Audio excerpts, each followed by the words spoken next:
Hello and welcome to Lyla's Lullabies, where we spend time exploring with Lyla, a traveler who wanders the world at her own pace, while sharing her most enriching and restorative moments with you. In tonight's story, we'll follow Lyla as she explores the elegant principality of Monaco. There's nowhere you need to be, nothing you need to remember. Just settle in, get comfortable, and let yourself go. We're so glad you're here. Whenever you're ready, let's begin.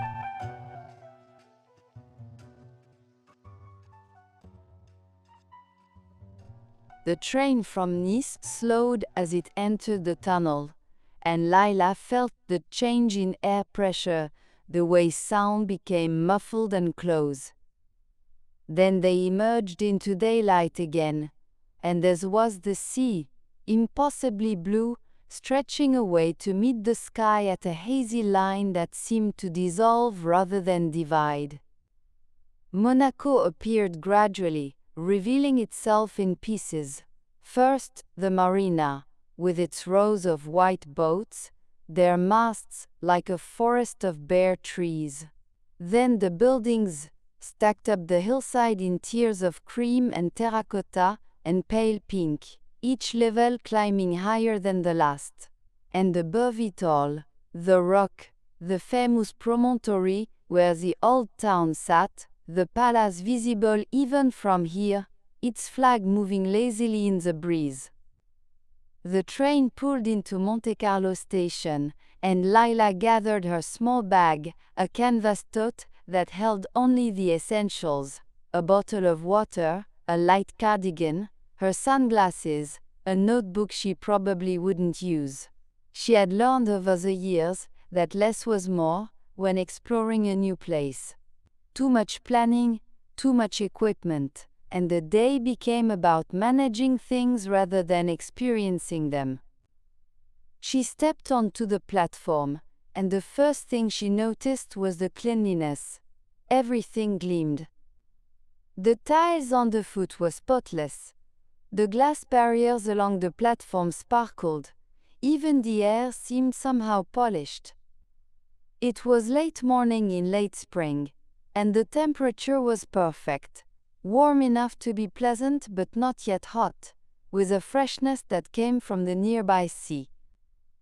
The station was modern, all smooth lines and natural light. Lyla followed the signs toward the exit, riding an escalator up, and then walking through a passageway that opened onto a street. She paused at the threshold, getting her bearings. Monaco was famously small, the second smallest country in the world, though it rarely felt that way because of how densely everything was packed, how vertical it grew. From where she stood, she could see the road curving away, lined with immaculately maintained buildings. Palm trees rose at regular intervals, their fronds perfectly trimmed. Not a single piece of litter anywhere. Lyla had no fixed itinerary. She knew she wanted to walk, to see what Monaco felt like on foot rather than from a car or tour bus. She had read that the principality was walkable, though perhaps challenging because of the hills, but she was prepared for that. Good shoes, no rush, plenty of time. She chose a direction more or less at random, heading uphill, because that seemed to be the way toward the old town, toward the rock. The street was quiet, surprisingly so. A few cars passed, expensive and silent, their paintwork gleaming.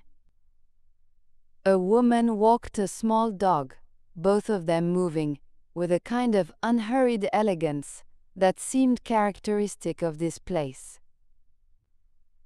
The buildings here were residential, apartment blocks with balconies and awnings, window boxes spilling over with flowers.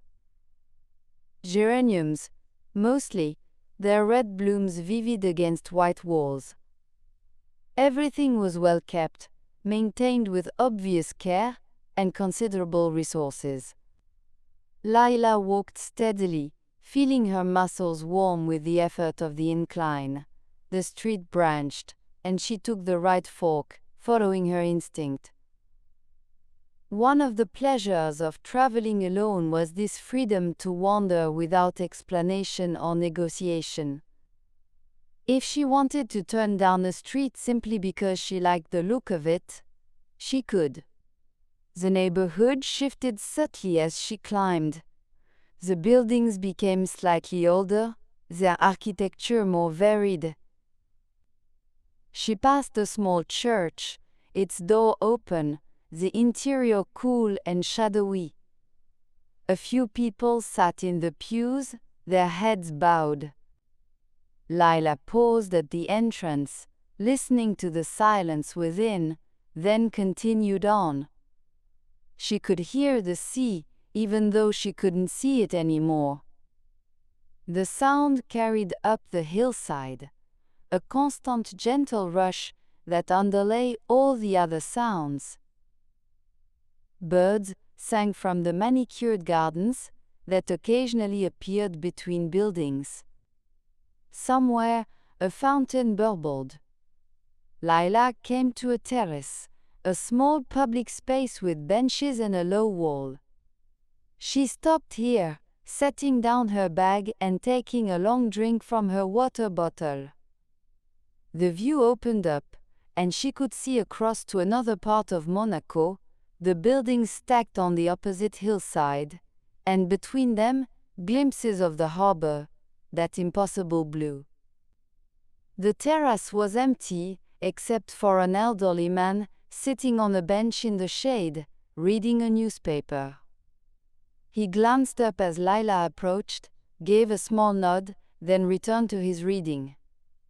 She chose a bench in the sun and sat, tilting her face toward the warmth. From here, she could see how the city was arranged, the way it clung to every available surface, building upward and outward with determination. There was something almost audacious about it, this tiny principality that had made itself into a place of such wealth and prominence. Yet sitting here in the sun, with the sea breeze carrying the scent of salt and flowers, it felt peaceful rather than ostentatious. After a while, Lyla stood and continued walking. The street leveled out briefly, then resumed climbing. She passed a boulangerie, its windows displaying neat rows of pastries and breads. The smell was intoxicating, butter and sugar and yeast, and she made a mental note to stop on her way back. As she paused to look at the display, she heard two women talking just inside the doorway. Tu as vu les tartes aujourd'hui? Magnifique, one said. Oui, mais je préfère les éclairs, the other replied, laughing. Their voices were warm, comfortable, the easy conversation of friends or neighbors who saw each other often. The street narrowed, becoming more residential. Balconies overhung the walkway, their railings decorated with more flower boxes. Laundry hung from one balcony, crisp white sheets moving gently. It was such an ordinary sight, somehow comforting in this place that seemed so extraordinary. She reached another junction and found herself at the edge of a garden, the Jardins Saint-Martin. The entrance was through a simple gate, and Lyla stepped inside, immediately enveloped by green. The garden clung to the side of the rock, terraced and winding, with paths that curved and descended and revealed unexpected views. Lyla walked slowly, taking her time. The plants were Mediterranean, suited to the climate and the rocky soil. Olive trees with their silvery leaves, pines with their resinous scent, succulents in shades of green and purple, their thick leaves storing water. Flowers bloomed in strategic spots, adding splashes of color. Purple lavender, yellow daisies, the deep pink of bougainvillea climbing a wall. Benches appeared at intervals, always positioned to take advantage of a particular view. Lyla sat on one, looking out over the sea. A few boats moved across the water, their wakes white against the blue. Further out, a larger vessel, perhaps a yacht, sat motionless, its hull gleaming. The garden was quiet. A few other visitors walked the paths, but everyone maintained a respectful hush, as if reluctant to disturb the peace. Lyla appreciated this, the shared understanding that some places called for silence. She noticed the details as she sat, the way the light filtered through the pine needles, creating patterns on the path. The lizard that darted across a rock, pausing to do a small push-up before disappearing into a crevice. The distant sound of a bell, perhaps from a church, marking the hour. When she felt ready, she rose and continued through the garden, following the path as it curved and climbed. Eventually, it led her out onto a broader promenade, and she found herself at the edge of the old town, Monaco-Ville, the historic heart of the principality. The architecture shifted here, becoming distinctly older. Stone buildings with shuttered windows, narrow streets paved with smooth stones, wrought iron lanterns mounted on walls. It felt like stepping back in time, or at least into a carefully preserved version of the past. Lyla wandered through the streets, her footsteps echoing slightly. Many of the buildings housed museums or government offices, their functions discreetly indicated by small plaques. She passed a souvenir shop, its windows filled with postcards and miniature Monacan flags, and further on, a café with a few tables outside, their umbrellas providing shade. The café looked inviting, and Lyla decided this was a good moment for a break. She chose a table at the edge of the seating area, where she could watch the street without being too exposed to the sun. A waiter appeared, a young man with a friendly smile. "Bonjour, madame," he said. "Bonjour," Lyla replied. "Un café crème et un verre d'eau, s'il vous plaît." "Bien sûr," he returned quickly with both, setting them down with a small bow. "Voilà. Merci." The coffee was excellent, strong and smooth, the milk frothed perfectly. Lyla sipped it slowly, watching the few tourists who passed by, most of them with cameras, posing to photograph the picturesque streets and buildings.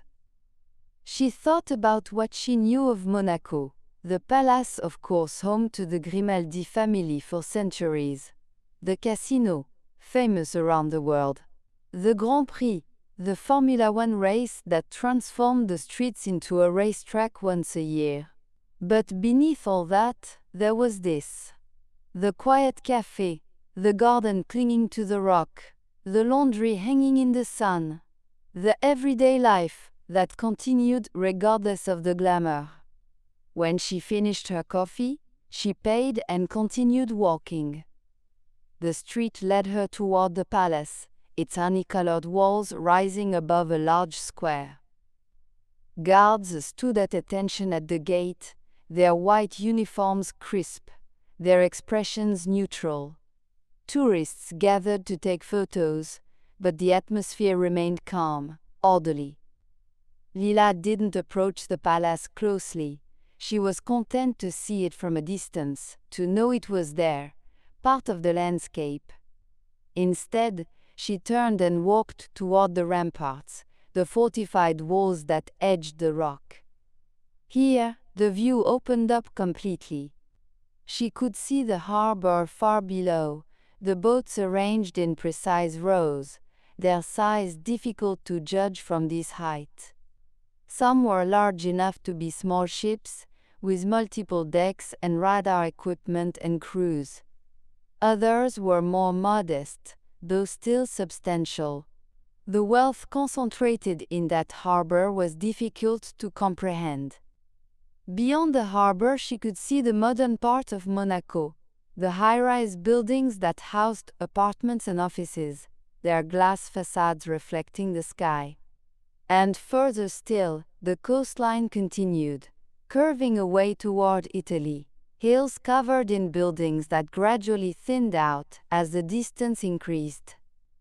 The sea was everywhere, surrounding Monaco on three sides, giving the principality its character and its history. It was the sea that had made this place accessible, the sea that brought trade and wealth, the sea that still defined it. Lyla stood at the ramparts for a long time, her hands resting on the warm stone, just looking. The breeze was stronger up here, coming steadily off the water, carrying the cries of gulls and the faint smell of diesel from the boats below. She tried to imagine what it had been like centuries ago, when Monaco was a fortress rather than a principality, when these walls were genuinely defensive rather than decorative. The sea would have looked much the same, she supposed. The hills, the light, the quality of the air, those things were constant. A couple came to stand near her, speaking quietly in a language she didn't recognize. They took photos of each other with the view behind them, then stood together, the woman's head on the man's shoulder, both of them, simply gazing out at the water. After a few minutes, they moved on, and Lyla was alone again. She decided to walk along the ramparts, following the path that traced the edge of the rock. It was wide enough for several people to walk abreast, with the stone wall on one side and a gentle drop to a lower terrace on the other. As she walked, the view shifted, revealing different angles of the harbor, different perspectives on the city. She could see where the train emerged from the tunnel, could trace the path she'd walked earlier. Everything seemed miniature from up here, a perfect scale model of itself. The path curved around the point of the rock, and now she was looking west, toward Nice and France. The coastline stretched away, dotted with towns and beaches, the buildings a continuous ribbon of development, interrupted occasionally by stretches of green. More gardens appeared, clinging to the side of the rock, accessible by steep paths. Lyla descended one of these, the steps worn smooth by countless footsteps. The path switched back down the hillside, passing through zones of different plants, each adapted to its particular microclimate. She emerged on a lower terrace, this one with a small fountain at its center. The water sparkled in the sun, and she paused to trail her fingers through it. It was cool, refreshing, and she brought her wet hand to her neck, feeling the immediate relief from the warmth. A sign indicated a museum nearby, but Lyla decided against it. She was enjoying the walking, the sense of discovery that came from simply following her curiosity. Museums could wait for another day, another visit. She found another path, this one leading further down, toward the base of the rock. It was steeper, and she took her time, conscious of her footing. The sea grew louder as she descended, the sound no longer a background murmur, but a present force. The path ended at a road that ran along the waterfront. Across the street, she could see the harbor clearly now, the boats rising above the level of the road, the hulls impossibly white, their chrome fittings gleaming. People walked along the quay, some dressed casually, others in the careful resort wear that seemed to be a Monaco specialty, whites and navies, and perfectly pressed linens. Lyla crossed the road and walked along the harbor's edge. Up close, The boats were even more impressive, their scale and complexity evident. Crew members moved on some of the decks, polishing and adjusting, maintaining the perfection. On one yacht, a table was being set for lunch, crystal glasses catching the light. It was a different world, one of extreme wealth and leisure, and yet Lyla didn't feel excluded from it. She was a visitor, yes, but Monaco seemed designed to be visited, to be admired. There was an openness to it, despite the obvious privilege. She walked to the length of the harbor, then turned back, retracing her steps. The sun was higher now, the day at its warmest point. She felt pleasantly tired, the good fatigue that comes from walking and exploring, from engaging fully with a place. She thought about heading back toward the train station, but then she remembered there was another viewpoint she'd read about, a place called the Exotic Garden, higher up on the hillside. It would mean more walking, more climbing, but she felt drawn to it, curious to see what it offered. She found a narrow street that led uphill, away from the harbor. The climb was immediate and steep, and she felt her heart rate increase, her breathing deepen. But the effort felt good, purposeful. She passed more apartment buildings, more perfectly maintained gardens, more stretches of wall covered in flowering vines. The street became steps, then became a proper staircase, climbing directly up the hillside. Lyla took them slowly, pausing at landings to catch her breath and look back at the view, which was expanding with every meter she climbed. After what felt like a long time, but was probably only 10 or 15 minutes, she reached the entrance to the exotic garden. The gate was simple, but the garden beyond promised something special. She paid the small entrance fee and stepped inside. The garden was extraordinary. It clung to an impossibly steep hillside, the paths winding between rock faces and drop-offs, and everywhere there were cacti and succulents, hundreds of species, some of them enormous, reaching far above her head. Lyla walked slowly, amazed by the variety. Some cacti were cylindrical, ribbed and spined, reaching upward like architectural columns. Others were spherical, clustered in groups, their spines creating geometric patterns. Still others were more plant-like, with thick fleshy leaves arranged in rosettes, their edges sharp. The garden was quiet, fewer visitors than the old town, and those who were here seemed as absorbed as Lyla felt. There was something meditative about walking among these ancient, patient plants, each one adapted to survive in conditions that would kill most other species. The path climbed higher, and the views became more dramatic. She could see all of Monaco now, spread out below, and beyond it, the full sweep of the coast in both directions. The sea was a vast plain of blue, marked here and there by the white scratch of a boat's wake.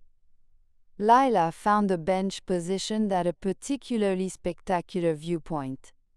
It was shaded by a large cactus, its thick arms providing a surprising amount of protection from the sun.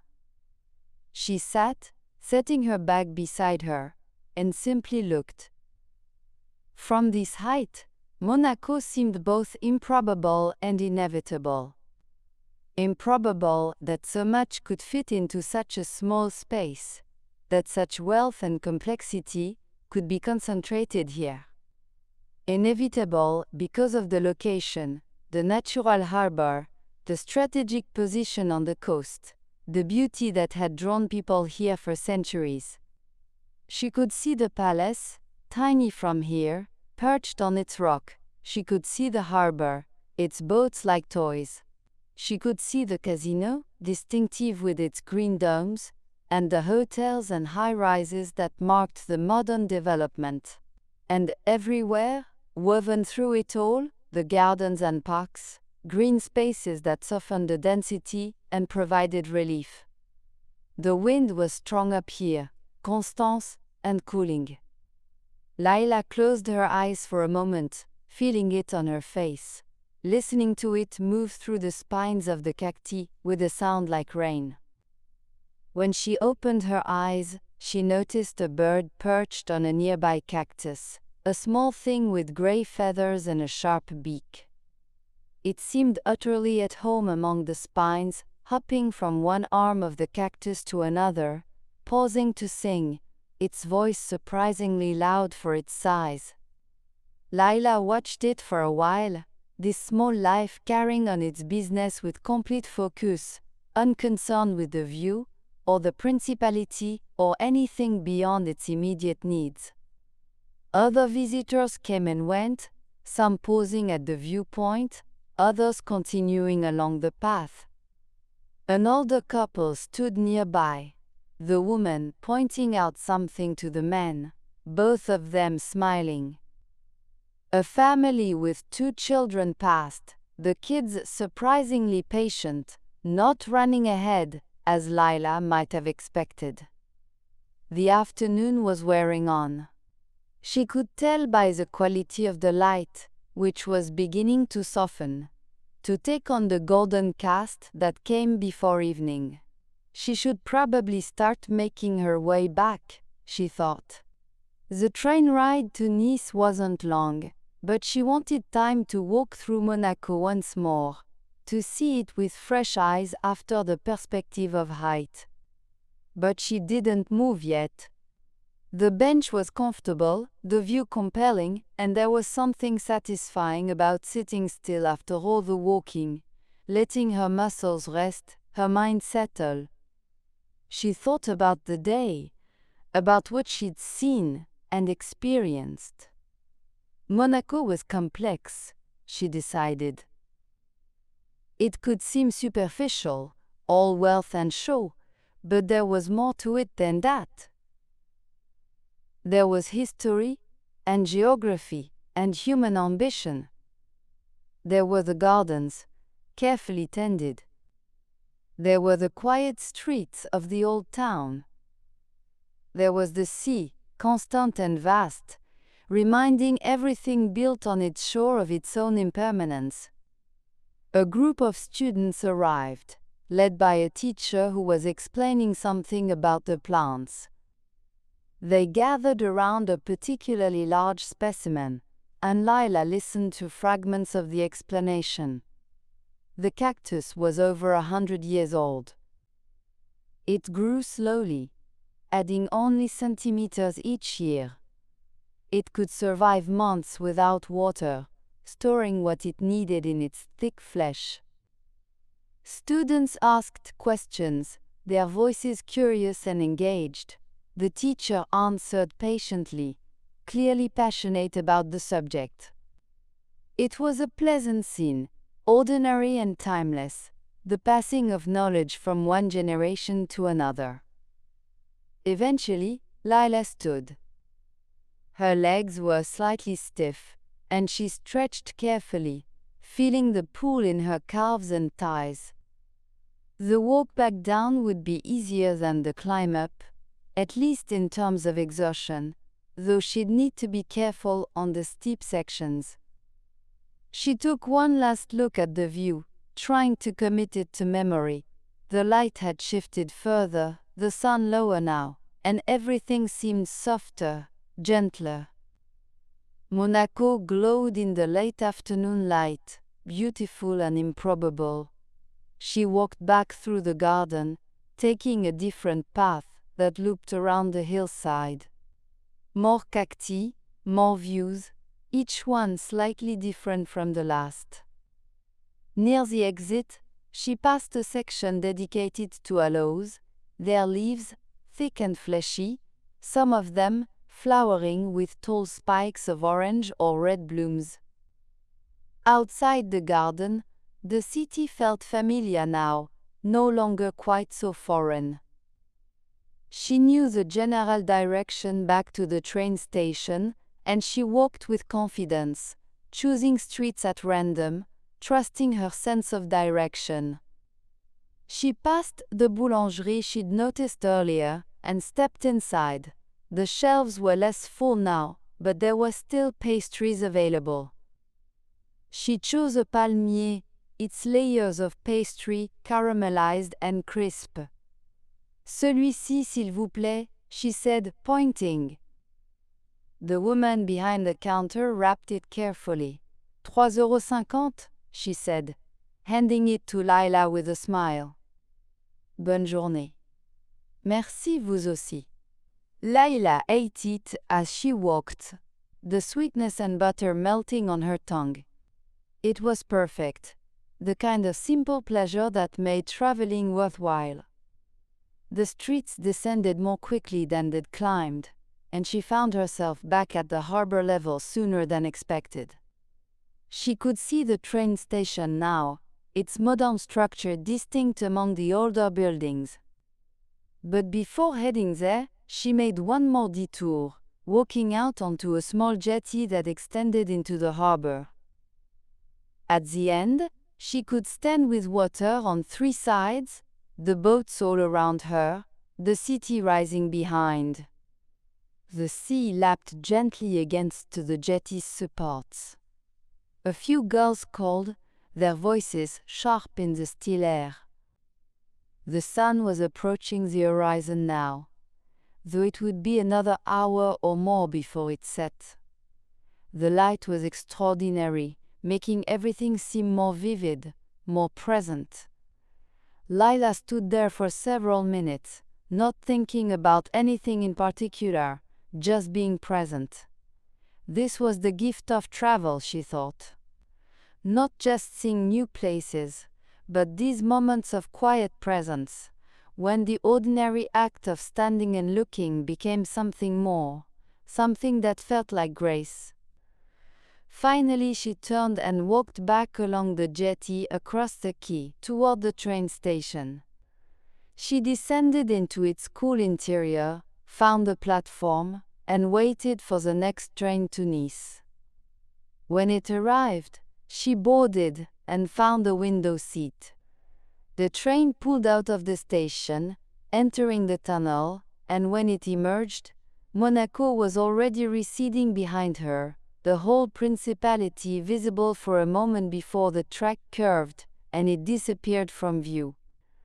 Lyla settled back in her seat, feeling the pleasant tiredness of a day well spent. Through the window, the Mediterranean scrolled past, endless and blue, reflecting the late afternoon sky.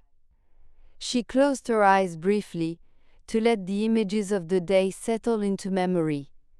The gardens clinging to the rock, the harbor full of boats, the view from the heights, the quiet café in the old town, the wind in the cacti.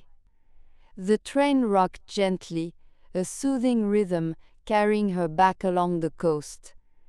Lyla opened her eyes and watched the light continue to soften, to take on the qualities of evening, that brief perfect time when day hasn't quite ended, but night is already present in the air. She observed the scenery passing, the towns and beaches and natural beauty, and was enveloped in the peace of this perfect moment.